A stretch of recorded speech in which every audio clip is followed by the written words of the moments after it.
This is NDTV, and you're watching NDTV 24/7.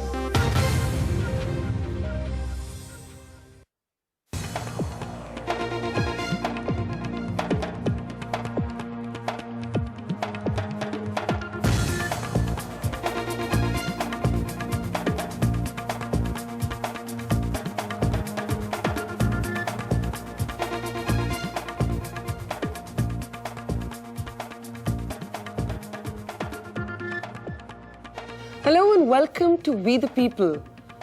For decades now, Aruna Shanbag lay neglected in a corner of Mumbai. Now suddenly she's grabbing all the headlines. We all know Aruna's story by now.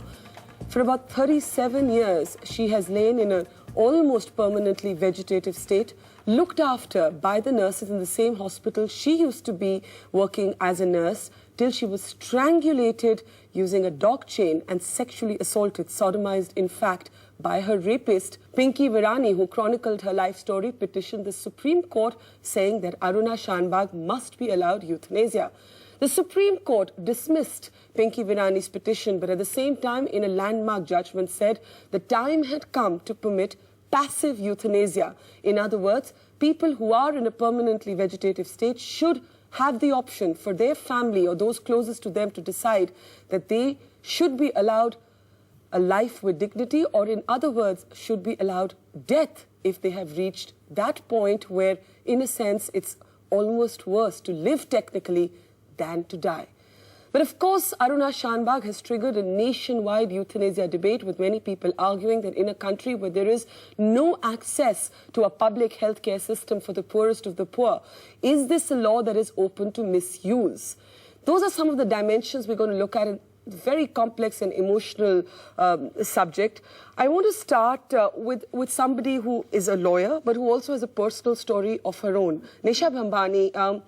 Nisha, your mother was an international bridge player, an international bridge champion, and at some point when she slipped into a state which you thought was beyond recovery, you and the family decided that in a sense she needed to be let go.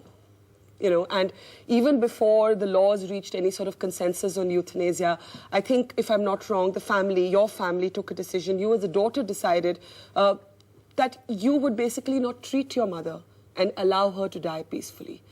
How difficult a decision was this for you? Truthfully, Barkha, the thing is that my mom had ILD, intestinal lung disease, and she had already been told that she would be living for about 3 years. She knew she'd go on to the vent after that. So she had already expressed, a desire not to go on to the vent. Now, things happened so quick that she did go on to the vent, but what the family decided was we would respect and honor her wishes, and we put since euthanasia is illegal, we put the vent on what is legally minimum oxygen was allowed, and she herself then passed on naturally. And when she expressed this desire, do you believe she was cogent? Do you believe she was calm? Because absolutely, people can have moments of panic when they're ill. No. She was being treated throughout. It was 3 years ago, and she was still playing bridge.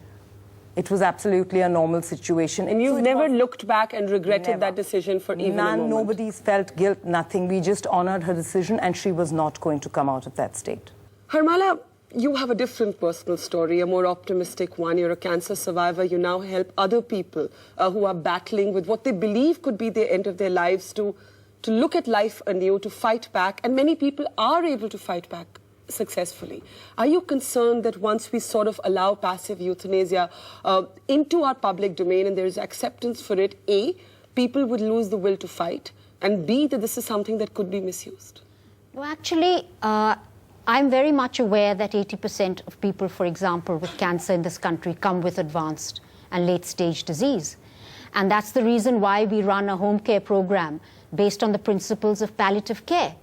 And really what we are saying is that it's natural to die. And there's a death pathway, there's a trajectory. And what we are saying is that allow it to happen. Don't artificially keep people alive unnecessarily and use interventions that are not going to do them any good. That's basic medical practice, because I think it's really the intention that matters. NDTV's cricket app, Android and iPhone. fastest scorecard, special analysis, and much more. Download free. ndtv.com/apps.